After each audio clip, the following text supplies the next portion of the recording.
아이고, 제가 참 여기 와서 이런 거까지 할 줄은 몰랐는데. 그러니까. 좋습니다. 아, 갑자기 시작하나?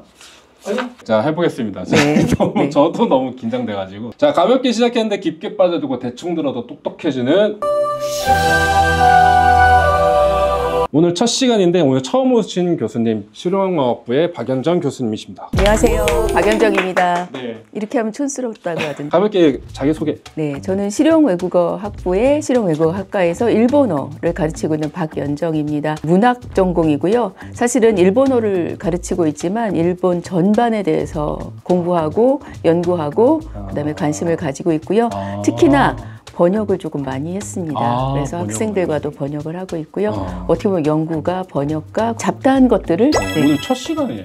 교수님 그렇죠. 처음 제가 부탁을 네. 드렸는데 이렇게 네네. 흔쾌히 허락을 해주시고. 네. 어떠세요? 너무 좀 긴장되시고 그러신 것 같아요? 아니요, 별로 긴장은. 그래요? 네, 긴장 그냥, 제가 돼요. 네, 아니 안 하시는 것 같은데. 아니 저 지금 이거 망하면 네. 해서 그만둬. 그동안 네. 이제 형식적인 인터뷰나 대담 같은 거는 많이 해보셨잖아요. 저희 학교에서 그렇죠. 많이 진행해보시고. 네. 그러니까 그런 거 없이 그냥 오늘 그냥 자연스럽게 네. 사담 나누듯이 네, 네. 그냥 마음 편하게 저랑 그냥 수다 떨다 가시면 되는데 네. 그냥 뭐 저는 뭐 교수님한테 빼먹고 있으면 다 빼먹고. 네, 탈탈 털어주세요. 박연정 교수님 그 수업을 제가 잠깐 봤는데 그 문화로 배우는 일본어 1, 일본어 2 번역 연습. 근데 일본어 1과 일본어 2 차이가 뭐예요? 1 배운 다음에 2. 1학년이 배우고 2학년이 배우고 아니요. 그런 거. 레벨 처음 레벨 차예요? 시작하는. 이건 완전 기초반. 네네. 이런 기초반. 이런 질문을 받게 될 줄은 몰랐네요. 사실은 이런 질문 할 사실은 학생들이 쉽게 직관적으로 네. 알아보라고 한 네. 건데. 네. 그래요? 네. 1, 2, 3, 4로 있어요. 예전에는 사실 인문, 기초 뭐 이런 식으로 네. 심화 이런 식으로 했는데 그게 오히려 익숙하지 않을 것 같다. 그래서 1부터 4까지 이렇게 듣자. 그래서 일본어도 그렇고 중국어도 그렇고. 그렇죠. 그럼 1, 2, 3, 4면은 3, 4는 누가 하죠? 3, 4는 다른 선생님. 교수님. 그다음에 4는 원어민 선생님. 4는 네. 원어민 선생님. 네. 그러면 네. 3, 4가 더 가르치기 쉬운 거예요? 어려운 거죠. 어려운 1이 거예요? 처음이고 네. 2, 3, 4. 그럼 교수님은 쉬운 거 네네. 가르쳐 주시고 어려운 거로 바뀐 거는 거죠. 예, 예, 예. 그래서 매주 그렇죠. 쓰고. 하나씩. 원래는 제가 다 했었는데요. 그러셨구나. 어려운 것부터. 근데 4는 원어민 선생님이 하시는 게 맞을 것 같던데. 아무래도 전문가적인 분야가 그러니까 들어가니까. 실용적인 건데 좀 더 원어민만의 어떤 그치. 그런 게 있잖아요. 그래서 4는 원어민 선생님과 드리고. 하나씩 분양해 드렸어요. 대신 쉬운 건 제가. 왜냐면 예, 우리가 그렇죠. 돈 주는 거니까. 예, 예. 이제 어려운 다른 분들에게 네네. 하청을 주시는군요. 네네. 제가 보니까 저기 고려대학교 1호 일문학과를 나오셨고 네. 그리고 고려대학교 비교문학계에 전공. 대한 네. 비교문학이 뭐예요? 우리나라 문학과 네. 일본 문학을 네. 이렇게 등가로 놓고 네. 비교하는 거죠. 비교라는 게 네. 이게 오늘 이거 사주셨잖아요. 제가 감사합니다. 이게 더 비싸요? 드시는 음료가 더 비싸요? 이게 더 비싸죠. 근데 이게 비교잖아요. 네. 사실은 이 가치를 그러니까 어떤 거 하나만으로는 고유하게 매기기가 쉽지 않은데 각국의 문학 자체를 네. 서로 비교하면서 그 특징을 더 또렷하게 만들어내는 것이라고 보시면 돼요. 영문학도 비교문학이 그쵸, 있는 거고 그쵸. 동문학도 모든, 비교문학이 있는 예. 거고 그 중에서 예. 일본을 맡으신 거예요? 그렇죠. 요즘은 더군다나 문학보다도 이게 범위를 더 넓혀서 문화까지. 그래서 결국은 비교 문학을 전공하면서 일본 사회를 연구하고 그래서 한국과 일본 사이의 비교 이런 것들을 더 많이 계속 확장해 가고 있는 거예요. 정치도 그렇죠. 하시나요? 정치도 하죠. 정치 그래요? 사회까지. 정치는 네네. 제가 준비를 안 했는데 그런데 아니요. 나중에 물어볼게요. 저도 잘 몰라요. 근데 왜 일본 쪽을 전공을 하죠? 되게 사적인 얘기인데 괜찮죠? 네, 그럼요. 네, 고등학교 때 고등학교 논노 잡지라는 게 있었어요. 논노 일본의 논노라는 패션 잡지가 있어요. 패션 잡지? 네, 근데- 세시 같은 거? 네네, 그렇죠. 패션 잡지를 그러니까 불법으로 사는 거예요. 불법으로. 일본 문화는 대중에게 개방된 게 별로 안 되잖아요. 맞아요. 우리나라에 그 불법 유통되는 그 비디오나 뭐 굿다리 이런 그 그런 영상 거를 같은데 네, 가지고. 사서 그걸 잘라서 책 표지를 다 쌌었어요. 그게 유행이었어요. 그래. 그걸 갖고 있으면 왠지 힙한 느낌. 갖고 있는데 글씨를 모르잖아요. 알고 싶다 그러다가 하다가 이렇게 잡지 덕질 하시다가 네, 그렇죠. 네. 모든 일본 문화는 그렇죠. 뭔가 결국은 덕질로 시작이 맞아요. 되더라고요. 제가 아는 친구도 네. 게임만 하다가 결국에 일본어 마스터를 하신 분이 있어요. 일본 문화의 핵심적인 부분 중에 하나예요. 역시 박연정 교수님은 덕후였다. 그렇죠. 그러면 일본 문학도 같이 하신 거예요? 1호 일문학과에 들어갔죠. 너무 네. 궁금해서 네. 고려대학교 1호 일문학과에 들어갔는데 그냥 궁금한다고 네. 그냥 그렇게 들어가져요. 고려대학교가? 그러게요. 당시에 담임은 영문과로 원서를 써줬어요. 고성적의 영문과를 넌 가라 이렇게 써주셨는데 근데 논노가 자꾸 생각이 나더라고요. 그래요? 원서를 넣으러 간 날 네. 영어는 몇 년 동안 6년 이상을 했는데도 그렇죠. 잘 못하겠는 거예요. 근데 일본어는 궁금하고 고대 일어인문학과가 있더라고요. 그래서 그 자리에서 원서를 자기가 고쳐서 낼 수가 있었어요. 그래요? 학과는 한 학교밖에 못 넣었어요. 당시는. 고대 영어인문학과에 원서를 들고 갔는데 영어 하면 나 잘 못할 것 같은 거예요. 네. 그래서 일어인문으로 바꿔서 냈어요. 그래서 직접 그냥 어쨌든 혼자서 이렇게 바꾸신 거예요? 네, 엄마도 옆에 있었지만 엄마가 해라 그래갖고 그래요? 네, 그래서 선생님한테 안 혼나셨어요? 난리 났어요. 그 다음날 교무실에서 네. 공부해서 쪽발이들 관광 가이드 할 거냐고 막 혼났어요. 네, 그런 그때는 시대였어요. 그런 시대였겠다. 그런 시대였어요. 얼마 안 되지 않았나요? 근데 교수님 나이가 뭐 그렇게- 감사합니다. 일단 일본에서 유학하신 적도 있으세요? 교환학생으로도 갔고요. 교환학생. 그리고 동경대학교 연구원으로도. 도쿄 되면은 네. 거의 우리 학교는 거의 S대급 그렇죠, 그렇죠. 일본에서는 만화책 중에서도 네. 도쿄대를 가다 뭐 이런 데가 이런 만화도 있고 막 그런데. 만화를 엄청 좋아하시는군요. 저 완전 10대 일본에서 연구원도 유학하셔서 하시고. 어떠셨어요? 일본. 굉장히 외롭죠. 사실은 일본이라는 나라가 굉장히 친절해 보이지만 거기서 사는 것에 대해서는 규칙이 많은 나라. 그 안에서 굉장히 조금 척박하게 살 수밖에 없는 상황. 만약에 정말 돈도 많고 막 여러 가지 여유가 있다면 그렇지만 네. 그렇지 못하거든요. 학생으로 가셨을 때 네, 되게 네. 고생을 좀 많이 하셨어요. 그렇죠. 보통은 그래서 아르바이트도 많이 하고 알바도 많이 딱 하시고. 지금 이 생각해 주시면 돼요. 우리나라에서 지금 아르바이트 하는 친구들이 외국 친구들이 많잖아요. 많죠. 예, 그것처럼 생각해 주시면 돼요. 그러니까 편의점에서 알바하시고. 인건비가 높으니까 일본에서 그럼 몇 년간 계셨어요? 유학생으로 1년, 그다음에 그 교환학생으로 1년. 2년, 예, 총 2년. 예, 어디 예, 도쿄에만 계셨던 거예요? 그렇죠. 그럼 디즈니랜드 가보셨어요? 근데 쟤도 아이랑 갔죠. 학생 때는 그냥 공부만 네네. 하셨어요? 네. 빠찡코도 뭐 가보긴 했는데 빠찡코도 한 번인가 호기심으로 가보긴 했지만 그치. 예. 아키하바라 이런 데도 가보셨어요? 완전히 아키하바라부터 나오는 거 보니까 오타쿠가 분명하시네요. 그렇죠. 오타쿠의 성지잖아요. 거기 가면 그렇죠. 분위기가 좀 달라요. 허들이 좀 높더라고요. 허들이 높아요? 아키하바라는 쉽지 않아요. 네, 저 좀 갔다가 조금 힘들었던 우리랑 좀 다른 기억이. 세계거든요. 일본에서는 워낙 굉장히 다른 차림을 하고 있어도 별로 관심 두지 않잖아요. 그냥 그들의 그래요. 개성은 그들의 것이니까. 우리나라는 예, 조금만 좀 이래도 저 사람 달라도 뭐야? 패션 말씀하셨는데 일본에서 되게 유명한 일화가 있어요. 그러니까 일본에서 빌딩에서 돌을 하나 던지면 10개 중에 7개는 디자이너가 만든다라는 얘기가 디자이너가 있어요. 엄청 많나 봐요. 예, 그냥 일본은 상품을 팔아도 패키지 이렇게 패키지. 패키징 하는데 훨씬 더 노력을 많이 하잖아요. 너무 예쁘잖아요. 맞아요. 옛날부터 캐릭터나 디자인이나 애니메이션도 마찬가지예요.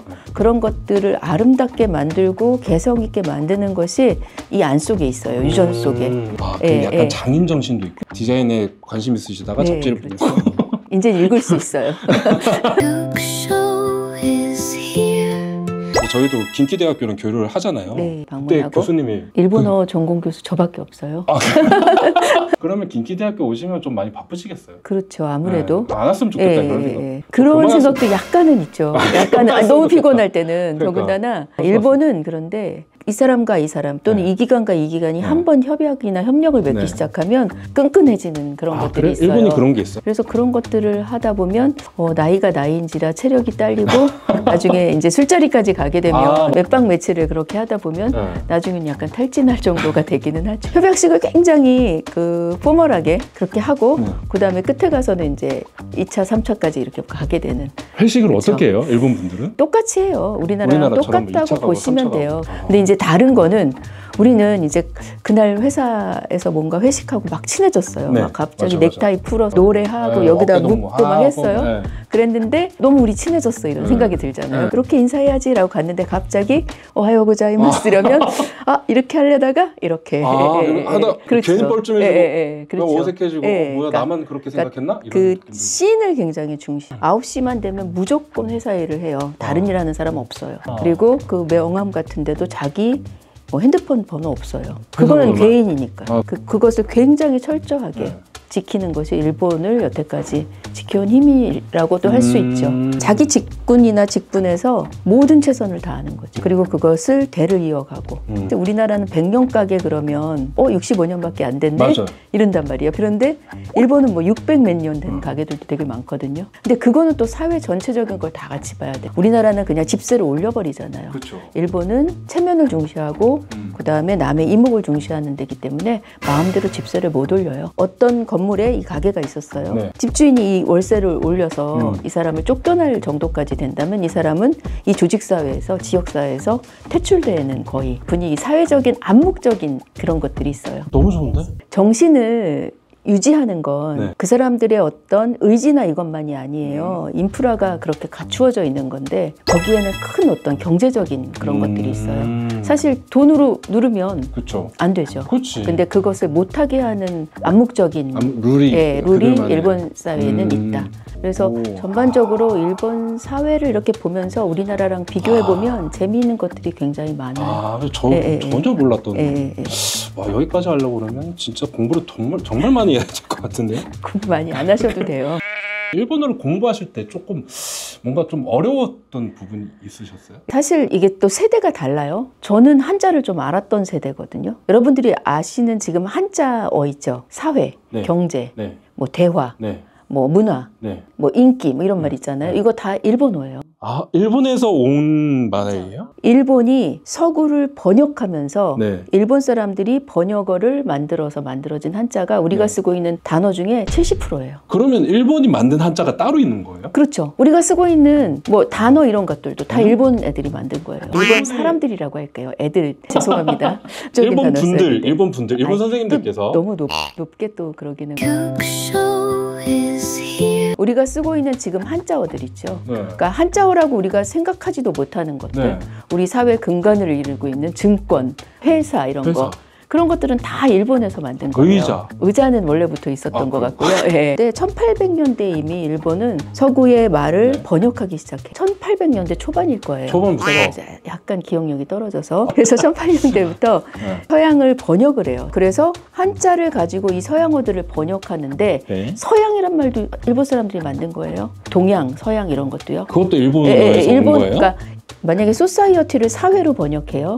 그러면 소사이어티가 왔어요. 서구에서 이게 도대체 뭐지? 그 뜻을 어떻게 할까? 그러면서 중국의 사서삼경과 중국의 고전들을 다 가지고 와서 그 안에서 한자를 조합해서 그럼 이건 사회라 하자. 라고 만들어 온 거예요. 번역어로 성립된 한자 단어가 지금 우리 문화의 70% 이상이라고 보시면 돼요. 아, 그러면 이렇게 이해하는 게 제가 맞는 거죠. 알파벳이란 거를 미국에서 만든 거는 영어에서 만든 건 아니잖아요. 근데 라틴어에서 만든 건데 그 알파벳을 해서 영어도 만들고 프랑스어도 만들고 독일어도 만들고 약간 그런 개념이라고 볼 수 있는데 일단 한자가 정말 중요해요. 한자 문화권이라는 게 중국 거잖아요. 네, 그렇죠. 한자는 중국 거고 우리가 가져와서 일본에게 줬잖아요. 그러니까 이 세 나라가 옛날에는 한자로 통역했을 거라고요. 그렇죠. 한자로 대화했을 거예요. 그래서 똑같은 발음이었는데 그러니까 1, 2, 3, 4 이얼센스하고 우리는 1, 2, 3, 4 일본은 뭐예요? 이치니 3 그렇죠? 다 옛날에는 똑같은 발음이었는데 자신들의 문화를 거치면서 발음이 달라진 거죠. 한자는 중국 건데 서구를 동양 안에 데리고 오면서 근대어는 다 일본에서 만들어졌다. 그런데 자기 말로 안 만들고 중국의 고전들을 다 가지고 와서 그것을 만들었다. 그것도 장인 정신이에요. 몇백 년에 걸쳐서 몇 세대에 걸쳐서 만들었어. 독하네. 그걸 무서운 사람들이구나. 언어를 그렇죠. 그냥 갖고 와가지고 자기 입맛에 맞게 근대에서 만들어진 한자어는 다 일본에서. 그래서 이제 어려웠던 점이 뭐? 그래서 한자를 저는 많이 알아서 되게 쉬웠어요. 아, 쉬우셨어요? 왜냐면 똑같은 발음은 조금 다르지만 똑같은 한자어를 쓰니까 그건 쉬웠죠. 저는 한자를 조금 많이 알아서. 근데 나중에는 조금 어려웠던 건 존경어, 존댓말. 가장 어려워요. 일본에서 가장 어려운 게 데스까만 붙이면 되는 거 아니에요? 우리는 그 정도만 해도 돼요. 데스마스만 붙이면 돼요. 더 하면 이 사람을 더 높이고 나는 낮추고. 그러니까 나까지 같이 낮춰야 되는 거죠. 그런 말이 따로 있어요, 일본은. 그래서 당신은 드시고 나는 처먹고 이런 느낌. 드시고 처먹고 드시옵소서 전 처먹을 테니까. 근데 그거 잘못 쓰잖아요. 잘못 쓰면 너는 처먹고 당신 드실게 이렇게 돼요. 이런 실수를 되게 많이 해요. 그래서 그치. 저도 옛날에 그런 실수를 하고 네, 뒤에 가서 얼굴이 시뻘개졌지만 그냥 모른 척하고 외국인이니까. 근데 약간 통역신이었어요. 그러면 안 쓰면 돼요. 중간말을 쓰면 되는데 괜히 올리고 괜히 나를 낮추려고 하다가 통역하시다 그러셨다고? 네네. 그러다가 어디에서 잘못했어요. 저희 학교 아니에요. 한참 예전에 그런 실수를 할 수 있죠. 종교가 정말 어려워요. 힘들 것 같아요. 우리나라도 물론 그렇고 그렇죠. 다른 언어들도 물론 그러니까 충분히 그럴 수 있다고 생각을 합니다. 비슷한 표현도 되게 많잖아요. 그렇죠. 똑같은 발음인 것도 많아요. 이거 물이에요 했을 때 똑같이 물이에요. 물이 그렇죠. 되게 많이 먹어요. 물이 그러면 반말이에요. 그렇죠. 물이야라는 뜻이에요. 근데 물이 데스 그러면 물입니다. 그러면 의문문은 어떻게 할까요? 데스까? 오, 잘하네요. 난데스까? 그렇죠. 난다고래. 그건 반말이에요. 그렇지. 카부치면 의문문인데 그렇게 안 해도 돼. 이거 그냥 칸딴데스 이렇게 위를 올리면 돼요. 칸 붙여도 칸땅 이렇게 위로 올리면 돼요. 위로 올리면 올리면 의문문. 내리면은 그쵸. 그냥 지금 해야 될 게 엄청 많거든요. 잘 잘라 주실 거죠? 네. 아니 안 잘라 그냥 다 할게요. 근데 일본에는 제가 그거 있어요. 쿠키요무. 흐름을 읽어라. 네네. 분위기 파악 좀 해. 네네. 약간 이런 거잖아요. 네. 근데 쿠키요무 하면 약간 발음을 읽어라 이런 걸로. 공기를 읽는다죠. 직역하면. 네, 공기를 좀 읽어라. 네네네. 우리나라도 약간 공기가 바뀌었다? 이런 표현을 많이 쓰긴 하잖아요. 제가 그냥 느끼기 공기가 바뀌었다라는 게 만화책에서 많이 나와요. 이런 격투신이 나왔을 때, 뭐 강적에 나왔을 때 공기 약간 바뀌었는데 막 이런 표현이 오면서 우리나라도 이제 그런 표현을 많이 쓴 것 같아요. 그러니까 아까 말씀드린 것처럼 암묵적인 룰이 있다고 그랬잖아요. 일본에서는 저 사람 쿠키가 요메나이 그럼 저 사람 공기를 못 읽어라는 뜻인데 분위기 파악을 못해라든가 여러 가지 흐름을 감지하지 못하든가 사람들이 암묵적으로 동의하고 있는 것을 아예 다른 행동을 한다고 해요. 그러니까 이 조직 속에서 도드라져 보이는 사람이 돼버리는 거죠. 그래서 그 안에서 모두 다 편하게 있기를 원해요. 이건 약간 좀 튀니까 좀 그럴 필요가 없어 라는 그런 의미가 약간 있는. 암묵적으로 서로 다 동일하게 같은 방향을 바라보고 있는 상황인데 그 상황을 알지 못하는. 그러니까 그걸 알아야 되는 거예요. 일본에서는. 이거 들어가서 넌 씨는 같은 그런 우리나라 같은 무슨 뜻인지 아세요? 넌 눈치가 없냐? 막 이런 것인데 넌 씨는 이런 것처럼 약간 그런 느낌이구나. 그래서 그런 것들이 뭔가 이렇게 룰로 정해져 있지 않아도 그것이 그대로 지켜지는 게 일본인 거죠. 그래서 이제 교수님이 아까 전에 유학생활 할 때 그런 부분이 좀 많이 그러니까 저희 학교 학생들도 만약에 유학을 가신다거나 아니면 뭐 우리나라 분들이 이제 유학을 가신다면 그런 부분들이 조금 많이 다르다고 생각이 들겠어요. 그렇죠. 와닿는 부분이 그런 부분이겠어요. 튀면은 조금 약간 신뢰가 되는 외적인 거는 괜찮은 거예요. 예를 들어서 회사 생활에서도 저는 아니고 다른 분들이 좀 튀시는 분들이 있잖아요. 그렇죠. 그런 분들에서는 우리는 그냥 저 사람이 개성이고 재밌으니까 우린 괜찮아. 저 사람은 그냥 분위기 메이커야 라는 생각을 하잖아요. 근데 일본에서는 약간 그게 조금 힘들죠. 좀 많이 힘든 상황이 오게 되겠죠. 상사와 이제 부하의 어떤 그 관계가 우리나라는 지금 많이 좀 평등해지고 있는 것 같아요. 일본은 그게 아직도 잘 지켜지는 위계가 굉장히 강한. 그거 봤어요.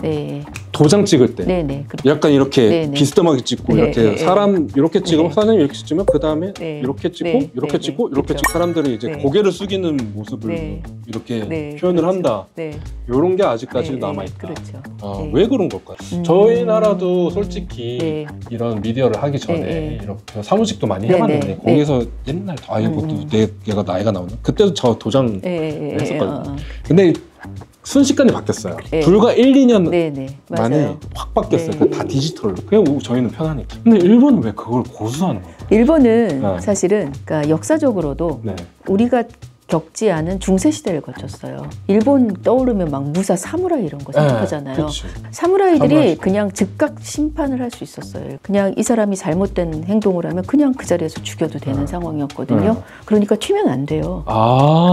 튀면은 그냥 바로 그냥. 그렇죠. 그리고 또 하나 일본이 섬나라잖아요. 그렇죠. 그리고 지진. 저는 일본 얘기할 때 이 얘기를 많이 해요. 일본은 정말 수많은 걸 가졌어요. 천혜자연 좋죠. 수많은 임산물, 광산물, 뭐 해산물 다 있죠. 다 있지. 모든 것들이 다 있죠. 토지 비옥하죠. 그리고 기후도 사계 뚜렷하죠. 일본의 공업시설은 내수로 충분히 그냥 자기들이 먹고 살 그렇죠. 만큼 다 돼 있어. 최대 수출국이었어. 그다음에 미국을 능가할 수 있는 지위까지 올라갔었고요. 인구. 1억 총활약 그렇죠. 사회란 말이 있어요. 그러니까 우리가 1억 인구만 유지하면 우리는 우리끼리 잘 살 수 있어. 있죠. 1억이면 내수로 돌릴 수 있다. 그래서 지금 1억 2천 정도거든요. 그런데 가장 이 축복받은 나라가 제일 재앙이 뭐예요? 지진. 그거는 정말 무서운 거예요. 자기들도 어떻게 할 수 없어요. 그래서 진자, 신사가 많은 거예요. 모든 것을 신으로 믿을 수밖에 없어요. 자신들 보호해야 되니까.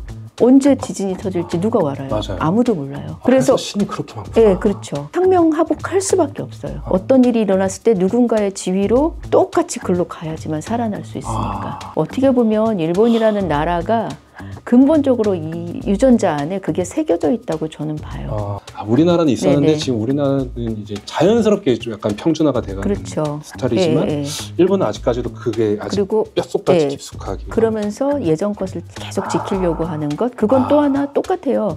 매뉴얼을 만들어야 되거든요. 일본이 디지털이 늦게 된 이유는 거꾸로 정보가 빠져나가는 걸 매뉴얼을 만들다가 늦춰진 거예요. 정보가 빠져나간다는 게. 그러니까 디지털화 되면서 개인의 정보가 밖으로 빠져나가거나 정보 유출이라든가 이런 일본은 매뉴얼을 만들어야 뭐든지 하거든요. 그렇죠. 안전함을 최고로 신칸센 안전신화 사고 없잖아요. 어떤 사고가 일어났을 때 그 매뉴얼대로 대응을 해야 되거든요. 그것도 지진 났을 때 어떻게 해야 되지? 이런 것들이 다 정해져 있어야 되니. 제가 이건 직접 들은 얘기거든요. 우리나라는 그때 당시 메가패스 막 이러고 나올 때 일본은 왜 기술이 분명히 있는데 왜 안 하냐 했더니 지금 통신망을 깔았을 때 나타나게 될 폐해에 대해서 매뉴얼을 만들고 있대요. 기술이 없어서가 아니에요.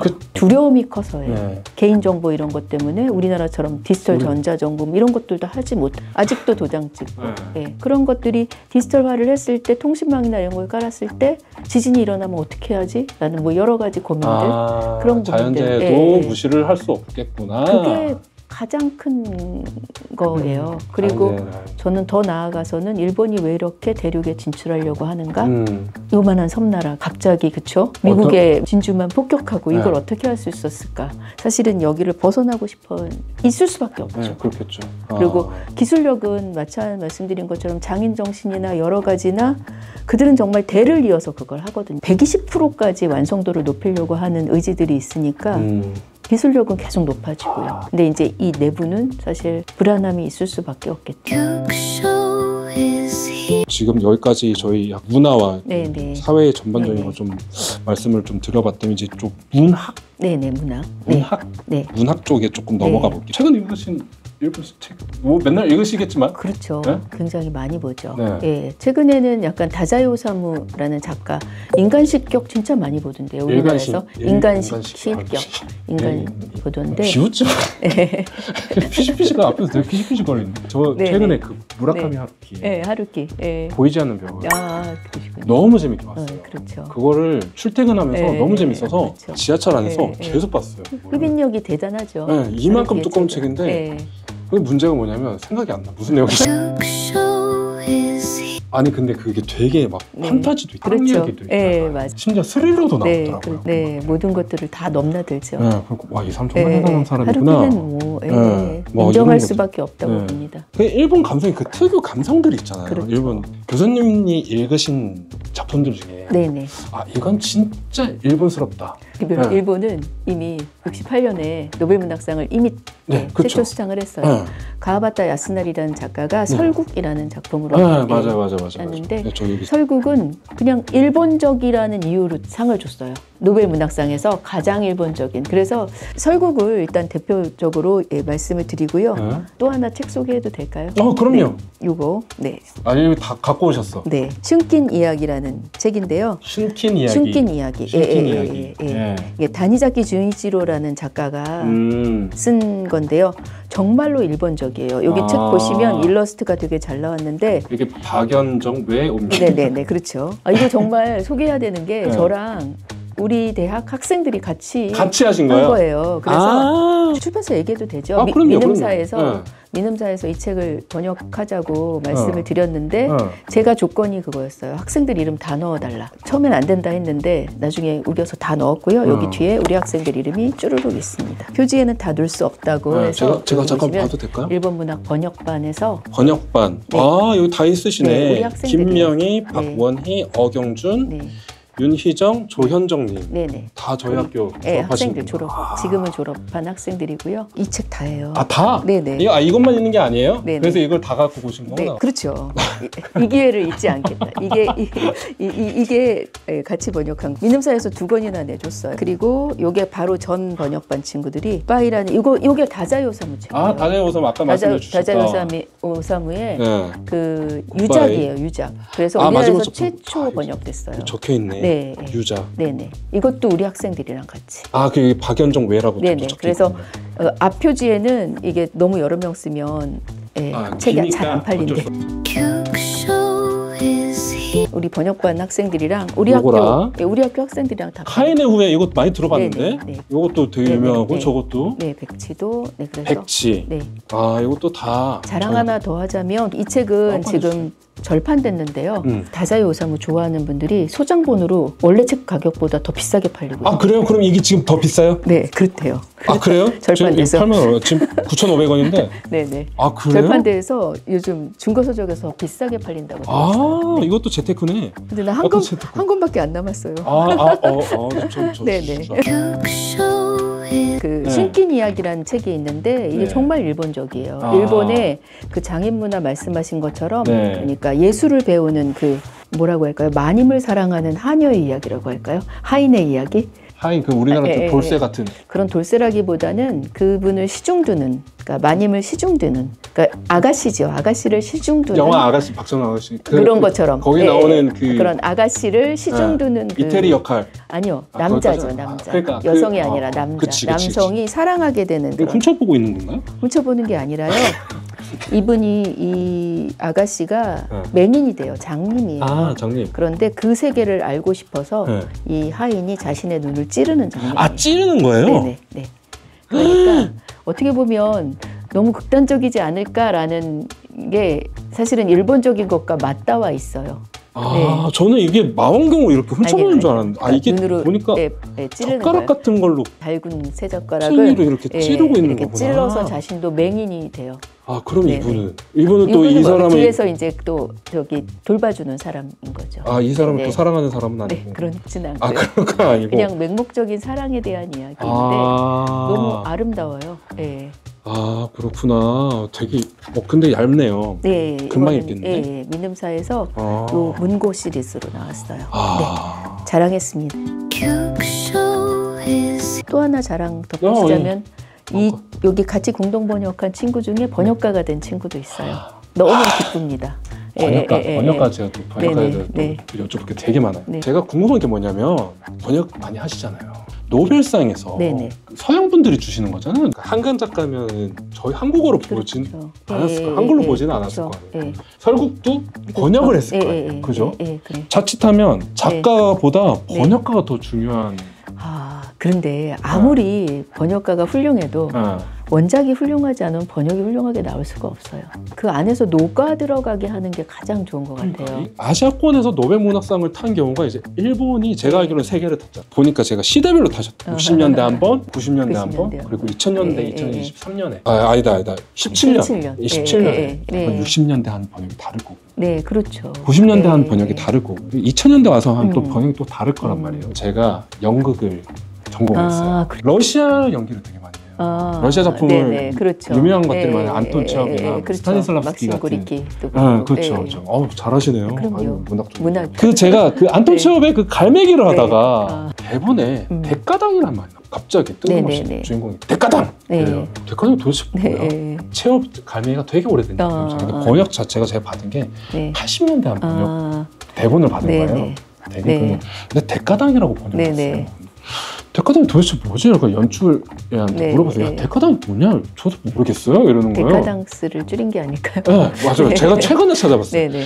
니체가 한 네네. 말인데 내가 그 문학적이나 문화적으로 뭔가 불만이 있고 이렇게 비난하고 비판을 하고 싶다라는 심정을 데카당이라고 외친다고 하더라고요. 네. 근데 그거를 번역을 데카당이라고 하면 누가 하냐? 그렇죠. 그렇죠. 잘못한 번역. 그러니까 80년대 보면 네, 약간 네, 좀 네. 그랬단 말이에요. 네, 근데 좀 이제 최근 들어서 제가 갈매기를 네. 다시 대본에 옛날 생각을 봤는데 다 이렇게 그냥 네. 빌어먹을 이걸로 그렇죠. 바꿨더라고요. 네, 이게 이렇게 힘든데 어떻게 이렇게 다 시대별로 이렇게 상을 탈 수 있었을까요? 이 부분을 얘기하면 사실 우리나라는 책을 1년에 몇 권 읽나요? 저 많이 읽죠. 많이 보시는 것 같아요. 그렇죠?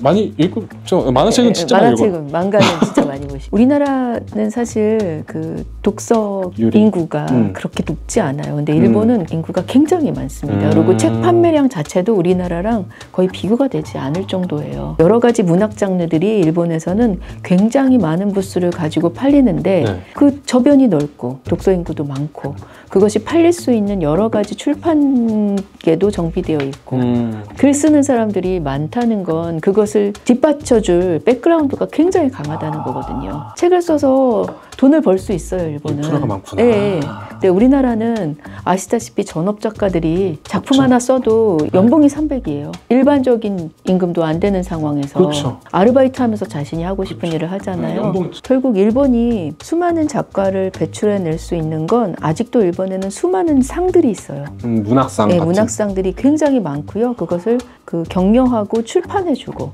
소비해주는 문화가 백그라운드가 굉장히 두텁다고 보시면 돼요. 글 쓰면서 살 수 있어요. 문학은 사실 배고프면서 하게 된다면 누가 하겠어요? 맞아요. 젊은 혈기로 했다가 나중에는 쉽지 않겠죠.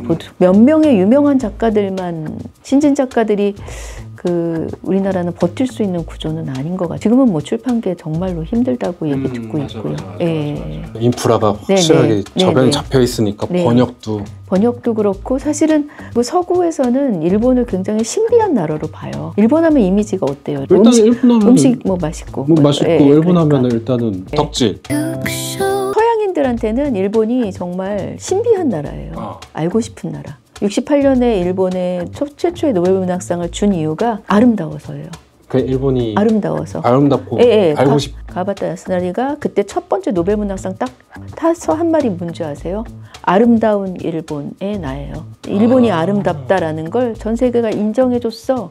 그러면서 그 할리먼에 하얀색 일본 예복 있어요. 남자 예복을 입고 나타나서 연설을 해요. 그때 이미 일본은 전쟁을 일으켰던 그 섬나라는 없어졌어요.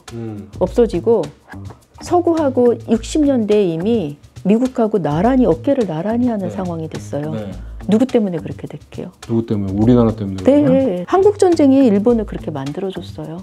한국전쟁으로 인해서 일본은 자신들의 어떤 공공 기반 시설을 메가더 아시죠? 메가더가 일본을 점령하러 가요. 그래서 일본에서 최고 지위에서 일본에서는 마카사라 그래요. 메가더를 발음을 못해서 마카사가 일본을 민주화시키기 위해 모든 정비를 다 구축해요.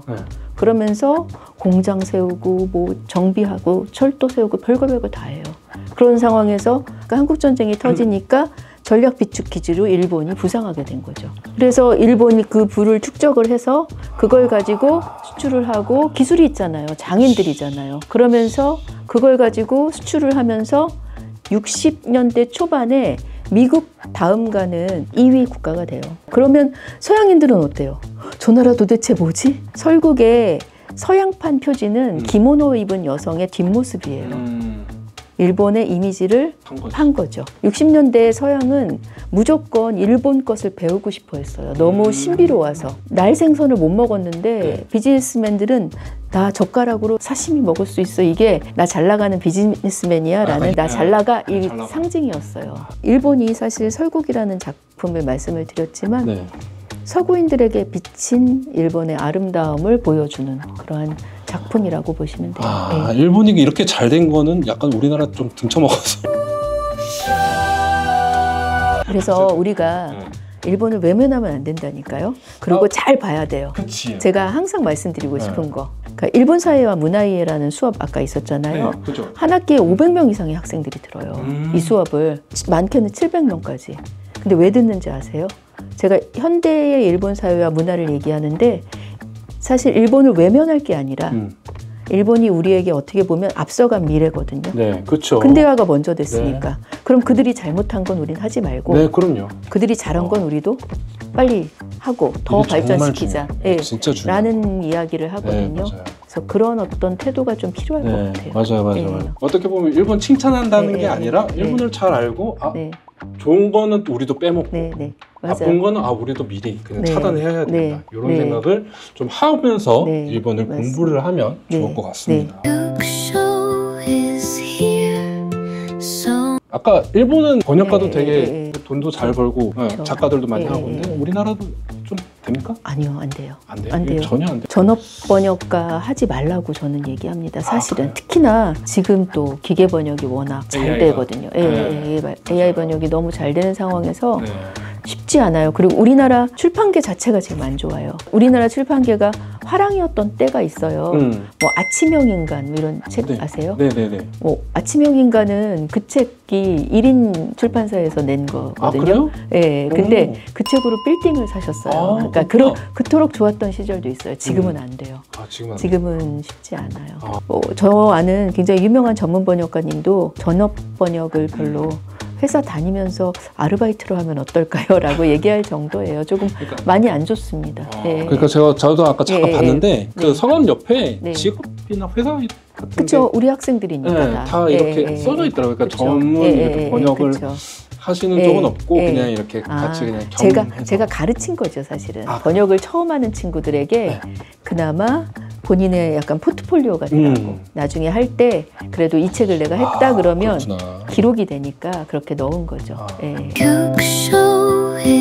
한국어를 번역할 때 가장 어려운 부분이 뭐가 있나요? 일본은 약간 피해 표현이라든가 우리가 생각하지 못하는 표현들이 있어요. 어떻게 보면 이렇게 표현해요. 직역하면 그 사람이 나를 기다리게 시키게 만들어서 내가 당했다 뭐 이런 식의 표현들이 있어요. 끝말이 되게 복잡한 경우가 있거든요. 꼬우면 잘못하면 당하는 사람과 시키는 사람이 거꾸로가 될 수가 있어요. 아까 전에 말했던 네가 처먹고 나한테 시켜. 그렇죠. 이건 이제 존경어인데 그러니까 그런 식으로 저희가 번역한 문장들을 보면서 잘못 번역한 사례를 굉장히 많이 봤어요. 그 문장 자체가 조금 어려워서 우리는 확실하잖아요. 나, 너 이게 확실한데 일본은 그것을 조금 더 내 입장에서 내가 받은 수동의 의미로 표현하는 것들이 많거든요. 그런 게 굉장히 문화적인 건데 그 문화적인 것을 어떻게 표현해야 될지가 좀 고민스러워요. 번역하는 사람의 모두의 고민일 겁니다. 그럼 딱 여기서 딱 조금 좀 비교를 하자. 아까 비교를 하셨잖아요. 한국 문학과 일본 문학을 딱 비교를 했을 때 가장 특징적인 거. 일본 문학에서 가장 큰 중심을 이루고 있는 건 사소설이에요. 그러니까, 사소설? 네, 사소설. 사소설. 사적이다 할 때 사적이다 할 때 사적 소설, 사소설. 이런 책들을 읽어보면 특히나 다자요 오사무 책, 인간 실격 요즘 젊은 친구들이 지하철 보면 인간 실격 가지고 있는 친구도 있고 많더라고요. 선물도 많이 하고 정말 많이 팔려요. 그래서 다 읽었을까 어려운데 이런 생각도 하는데요. 그러니까 결국 그 소설을 보면 그것이 작가의 얘기거든요. 그러니까 일본은 작가 스스로의 이야기를 다룬 책들이 굉장히 많아요. 그것이 우리하고는 조금 다른.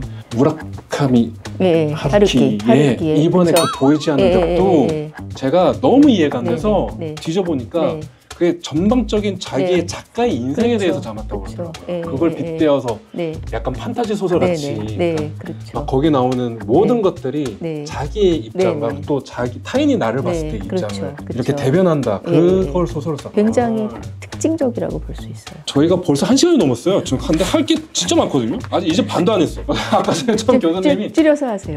줄여. 일본 만화, 그리고 애니메이션, 일본 게임. 절대 빼놓을 수가 없잖아요. 그렇죠. 애니메이션 보세요. 보죠. 그 가장 재밌게 봤다 애니메이션. 그러니까 김이노 나와 너의 이름은. 진짜? 되게 최근 건데. 최근 건데 전에는 다른 거였는데. 전에는 뭐요? 전에는 미미오 스마세바에서 귀를 기울이면이라는 작품이 있어요. 지브리 거. 그거였는데 약간 너의 이름은 보고 나서 이제 그게 바뀌셨어요. 바뀌었어요. 두 개 다 약간 비슷한 게 약간 연애. 그러네요. 그런 걸 좋아하고. 약간 연애 이야기를 되게 좋아하시는 분. 일본 사회를 정말 잘 반영했다. 이렇게 보셔서 그러신가요? 아까 말씀드린 것처럼 일본이 진자가 있고 재해 시대에 대한 거 있잖아요. 그것을 현대에 녹아내서 그걸 엮어낸 상징들이 너무 많아요. 너희 이름은 그래서 너무 재밌었어요. 그게 약간 3대 제를 이야기하는 그렇죠. 너희 이름은 스즈메 문단소 그리고 하나 그 비의 그렇게 세 개가 이제 제를 한다고 그러는데 그렇죠. 그 안에 있는 상징들 그 다음에 신에 대한 이야기, 그 다음에 인간에 대한 이야기, 인연에 대한 이야기 이런 것들이 상징이 막 들어가 있으니까 너무 흥미로웠어요. 저도 그 감독의 인터뷰를 봤는데 그 일본 사람들에 대한 그 약간 위로가 되고 싶었다. 네네. 그걸 보면 일본에 대한 이해가 조금 더 깊어질 수 있지 않을까. 근데 요즘에 그거 아세요? 이 세계가 되게 네네네. 이 세계. 아세요? 그렇죠. 애니메이션도 뭐 아세요? 네, 제목은 알아요. 제목은 아세요? 전생이었던 슬래브에 거에 대해서 그렇죠. 이런 것들이 있는데 혹시 보신 적은 없고? 그러니까 라이트 노벨이죠. 네, 라이트 노벨이었고 지금은 이제 만화책도 나오고 애니메이션으로 이렇게 발전이 돼요. 라이트 노벨 읽어보신 적 있어요? 읽어보려고 했던 적은 있는데 그 쉽지 않더라고요. 쉽진 않아요. 저는 조금 쉽지 않더라고요. 읽어서 그런가? 일반 문학과 스타일이 좀 많이 다르잖아요. 많이 다르죠. 옛날에 예전에 기현이가 있었잖아요. 기현이 문학이 있었잖아요. 그렇죠. 이걸 과연 문학으로 쳐줄 것인가? 한쪽에서는 이것도 문학의 발전 중에 하나다라고 하는 거, 한쪽은 여고생의 그냥 낙서일 뿐이다. 그러니까 일본도 약간 라이트 노벨을 과연 문학으로 봐줘야 되는 건지 똑같은 것 같아요. 그러니까 순문학만 고집하는 그런 비평가 그룹이 있다면 라이트 노벨도 당연히 문학의 범주에 넣어야 된다. 우리가 흔히 서브컬처라고 하잖아요. 그쵸. 그래서 최근에는 서브컬처까지도 다 문학의 범주에 넣으려고 하는 시선이 더 크다고 저는 봅니다. 그리고 저도 사실은 이쪽이고요. 그래요? 그러니까, 라이트 노벨도 충분히 문학 쪽으로 봤습니다. 결국 문학이라는 게 어떤 집단과 어떤 사회 속에서 개인이 만들어내는 창작물, 글로 된 창작물이라고 한다면 어떤 범주여도 사실은 그것을 반영하고 있는 거라고 생각해서 라이트 노벨도 문학 속에 들어간다라고 보는 시선이 더 강하다고 요즘은 봅니다. 전 이렇게 생각해가지고 구운몽 아시죠? 구운몽이 지금 보면 그렇죠. 라이트 노벨 맞아요. 할렘물이 여자를 있는 대로 다 꼬시고 모두가 내 와이프로 만드는 이게 우리나라에서 정말 대단한 문학으로 자리 잡고 있잖아요. 맞아요. 홍길동, 판타지잖아요. 의현물, 그러니까 막 영웅물, 히어로물이잖아요. 이런 것들이 우리나라에서는 고전 문학으로 되게 이제 훌륭하게 이렇게 하는 거죠. 약간 비슷하다고 생각해요. 시대를 반영하는 거죠. 그리고 이러한 읽을거리를 굉장히 좋아하는 사람들이 많은 거죠. 그 판매 부수가 어마어마하잖아요. 어마어마하죠. 1000만 부 넘어가는 것들도 있고. 그렇죠. 그만큼 독자가 많다는 거예요. 일본 사람들. 그렇죠. 그러면 이게 라이트 노벨이 나중에는 노벨상을 탈 수 있을까요? 어떻게 생각하세요? 라이트 노벨도 라이트 노벨이 한 30년, 40년, 100년이 됐다. 아직 할리먼이 정하잖아요. 그렇죠? 할리먼. 그러니까 노벨상을 할리먼이라는 데서 정하거든요. 그래요? 그분들이 사실 워낙 이제 권위 있으셔서 그래요? 좀 힘들지는 않을까 싶기는 해요. 서브컬처라고 해서 무시하는 건 아니지만 대중성이 있는데 조금 더 고민이 더 많이 들어가는 것들을 더 쳐주지 않을까 라는 생각은 있어요. 대중문학상 이런 건 받을 수 있겠죠. 라이트 노벨이 이렇게 일본에서 인기를 끄는 이유가 혹시 어떨 거라고 생각하세요? 그러니까 아까 말씀드린 것처럼 동일한 범주인데요. 오타쿠라는 문화 자체가 일본인들에게 있잖아요. 그러면 뭔가를 심취해서 할 수 있는 저변이 있다는 거예요. 그러니까 결국 먹고 살기 힘들면 오타쿠 될 수 있어요? 없죠. 돈이 있어야지 덕질하지. 오타쿠는 사실은 먹고 살기 힘들면 할 수 없어요. 그럼요. 근데 어느 정도는 본인이 살아갈 수 있는 사회적 보장이 되어 있는 상황인 거죠. 그 상황에서 내가 뭔가에 심취할 수 있는 그 다음에 누군가에게 별로 간섭하지 않는 그런 문화들 그런 것들이 어떤 게 있냐면요. 일본에서 만약에 제가 이렇게 얘기하는데 제가 얼굴에 뭐 묻었어요. 만약에 그러면 알려주실 거잖아요. 그렇죠. 그럼 이렇게 떼잖아요. 일본 절대로 안 알려줘요. 안 알려줘요? 막 코털이 이렇게 삐져나왔는데 안 알려줘요? 안 알려줘요. 왜냐하면 왜 그런지 알아요? 내가 이걸 지적하는 순간 이 사람에게 창피를 줄 수 있다고 생각해요. 지적하지 않아요. 그래서 어떻게 보면 이게 개인을 존중해 주는 것 같이 보이지만 사실은 수치를 준다는 것에 굉장히 크게 두려워하는 문화가 있거든요. 굉장히 희한한 옷 입고 다니는 친구들 있잖아요. 그래도 안 본 척 하잖아요. 창피 주지 않으려고, 수치 주지 않으려고. 수치를 당하면 일본은 복수를 해야 돼요.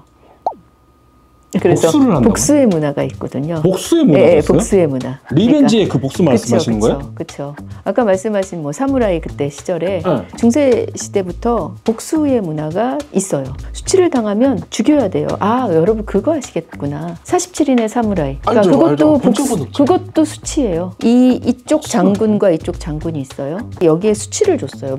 모욕을 줬어요. 모욕을 줘서 이분이 자결을 해요. 자결을 해서 이 부하들이 이 수치를 갚으려고 가서 이 사람을 죽이고 자신들이 47명이 주군의 앞에서 배를 가르고 죽은 거예요. 다시 자기들이 자결을 해요? 네. 수치에서는 복수를 갚은 다음에 자신의 주군의 복수를 하고 와서 그 무덤 앞에서 그리고 엄청난 그 상하 관계, 주군과 부하의 관계 이런 것들이 우리랑 다르다고 말씀드렸잖아요. 와, 이게 그 쫀심이라는 거를 자존심이라고 해야 될까요? 하여튼간 그게 있어요. 만약에 이렇게 제가 뭐가 붙었어요. 만약에 깨라도 하나 붙이고 했다고 봐요. 그래서 붙이고 집에 갔어요. 뭐 나 도대체 몇 사람이 이걸 날 봤을 거야? 막 이러잖아요. 우리는 왜 안 알려줬지? 근데 저는 이렇게 얘기해요. 일본 사람들은 와, 누가 나한테 안 가르쳐줘서 좋았어라고 뗄 거예요. 우리는 이러잖아. 네. 내가 발견해서 좋았어. 얼마나 나를 창피주고 싶었으면 저걸 얘기를 안 했을까. 그러니까요. 달라요. 아, 그게 지적하지 다르네. 않아요. 완전 다르네. 네, 완전 달라요. 그래서 사실 오타쿠 문화 얘기한 것처럼 오타쿠는 오타쿠예요. 그냥 그 자신이 그걸 하면 돼요. 누가 뭐라 하지 않아요. 지적하지 않아요. 그러니까 뭐 인형 안고 다녀도 아무 말도 안 하잖아요. 우리나라 같으면 어른들이 막 뭐라 하고 꾸중하고 어른들이 문제가 아니야. 난리 났을 거예요. 어른들이 문제가 아니고 온 사람들이 너 도대체 왜 그런 무슨 생각을 갖고 있는 거냐. 도대체 온 그 갤러리 그 이슈들이 다 그 사람으로 도배가 되잖아. 그렇지 않아요. 어떻게 보면 좋게 보면 서로를 존중해 주는 건데 어떻게 보면 무관심하도록 습관화되어 있어요. 서로 예술 무관심하면서도 거기를 둘러싼 어떤 암묵적인 것들이 있어서 그게空気, 공기이고. 그래서 약간 덕후 문화도 그렇고 네. 라이트 노벨도 약간 그렇죠. 그들이 보는 문화를 그냥 존중을 해주는 거니까 그리고 보는 거니까. 그리고 최근에 왕세자가 나 라이트 노벨 좋아해요 라고 공개적으로 얘기했어요. 그렇죠. 네. 그러면 그것도 존중. 우리나라 같았으면 야 라이트 노벨 난리가 났겠지. 덕질한다고 대서특필하고 막 뉴스에도 나오고 나오고 막 지금 왕이 서열 2위일 거예요. 그런 분이 그냥 그래 그냥 그걸로 끝.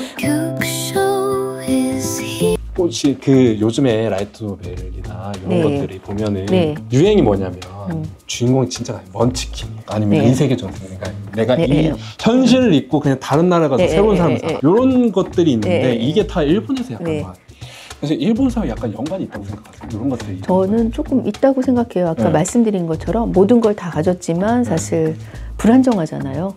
일본이라는 그 지역 자체가 그러니까 계속 뭔가 다른 것들을 생각할 수밖에 없죠. 이탈한다든가 뭔가 어딘가로 간다라든가 그런 얘기들을 해요. 일본 안에서 보는 일본 사람들과 외국에서 보는 일본 사람들의 애티튜드가 다르다는 이야기를 좀 하거든요. 왜냐하면 일본이란 사회 속에서는 사실 불안 속에 살 수밖에 없어요. 어렸을 때부터 계속 방제훈련 받고 지진 대피훈련 받고 자연재해가 진짜 그렇죠. 그리고 보이지 않는 암묵적인 룰과 서로의 어떤 질서 속에 살고 있는데 외국 가면 이게 다 풀어진다는 거예요. 뭔가 약간 탈출을 꿈꾸고 있지 않을까라는 생각을 저는 좀 했어요. 이건 너무 개인적이어서 그런데 문학 분석적으로 말씀드린 건 아니고요.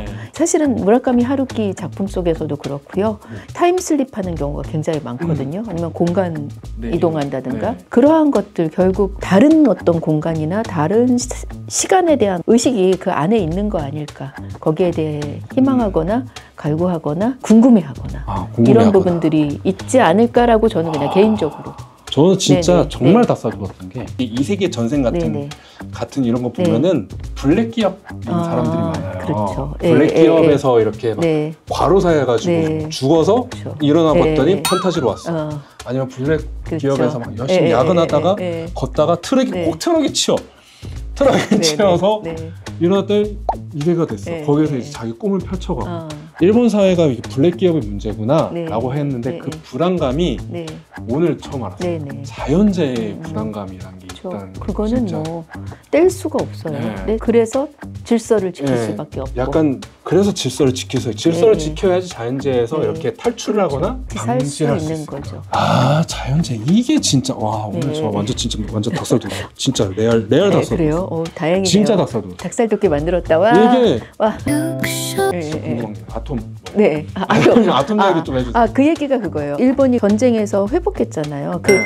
테츠카 오사무가 의학 박사예요, 원래. 의사예요. 의사예요? 의학 박사예요. 예, 의학 박사인데. 아 그래요? 예, 그림을 좋아했어요. 아. 그래서 아톰이라는 조그만 애가 네. 전 세계를 구하고 네. 일본의 부흥을 위한 존재예요. 전쟁에서 패전한 이 나라에 모든 힘을, 꿈과 희망과 이상을 집어넣은 존재예요. 이 조그만 애가 모든 것을 구하고.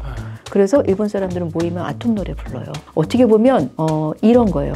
모두의 정신을 하나로 묶어주는, 일본이 다시 일어서리라라는 그 꿈과 희망이 결집된 상징인 거죠. 약간 네. 미국으로 치면 캡틴 아메리카 같은. 뭐 그런 아톰은 그게 일본은 데스왕 아톰이라고 하는데요. 네. 원래는 철팔이에요. 그러니까 네. 직역하면. 네. 근데 우리는 철인 아톰이라고 하는데 우리는 어떻게 보면 일제 강점기도 거쳤잖아요. 그쵸. 그리고 여러 가지 역사적인 얽힘이 있는데 사실 아톰이라는 존재는 진짜 무서운 존재예요. 일본을 결집시키는 존재라고 보실 수도 있을 것 같아요. 아, 나 또 머리도 띵 왔어. 아톰에 나오는 그 빌런들이 네. 자연재해 빌런이 네, 있어요. 네. 회오리를 막 일으키면서 그걸 아톰이 네, 해결한단 네, 말이에요. 네. 거기에다가 또 연관시킬 수 네. 있겠구나. 닭살도 돋으시고 머리도 띵하셨으니까 됐네요. 아, 나 진짜 끝낼까요? 완전. 야, 오늘 진짜 더 많이 이야기를 나누고 싶은데 저 네. 앞에 있는 사람들 빨리 집에 가고 싶어요. 네. 끌 수 있다면 한 시간 더 하고 싶거든요. 솔직히 말씀해 진짜로. 네. 1시간 더 하면 기절하실 정도로 이야기가 나올까 봐. 아, 그러니까. 아, 이거 네. 너무 궁금합니다. 이거 네. 나중에 저가 네. 한 번 더 네, 네. 입으로 또 한 번 더 네, 찾아뵙는 네, 거예요. 네. 네, 꼭 또 나와주시면 네. 너무 감사하겠습니다. 야, 저 네. 마지막 한번 소감 한번. 너무 편하게 상황에서 너무 편하게 해주셔서 네, 편하게 또 했고요. 고려사이버 때 2003년에 왔거든요. 그러면서 나름대로 사실 문학 별로 안 팔리는 이 한국의 척박한 상황에서 네. 일본 문학을 알리려고 저는 저대로 개인적인 작업을 많이 하는데 네. 우리 학생들이 사실은 사이버 대학이라서 네. 좀 부족하게 느껴질까 봐 그게 너무 싫어서 네. 사실은 이 작업을 같이 한 거거든요. 네. 일본 문학에 관심을 가지는 친구들하고 네. 없어 보이지만 사실 한 책마다 2년 이상 걸린 책이에요. 제가 가르치면서 공동으로 작업을 하느라 그래서 이거 자랑질할 수 있어서 고마웠습니다. 네. 그리고 재밌네요. 이렇게 하니까. 재밌죠? 네. 네. 수업도 이렇게 할까 봐요. 아, 전 너무나 만족스러운 아이, 시간이었습니다. 아닙니다. 네, 너무 감사드리고. 저도 네, 감사하고요. 나중에 또 한 번 더 네. 나와주시는 네. 걸로 하고, 자, 오늘은 그럼 여기까지 하고 다음 편을 기대해 주시고요. 네. 다음에 또 교수님과 또 좋은 시간을 가지도록 하겠습니다. 네, 감사합니다. 오늘 여기까지. 네, 감사합니다. 감사합니다.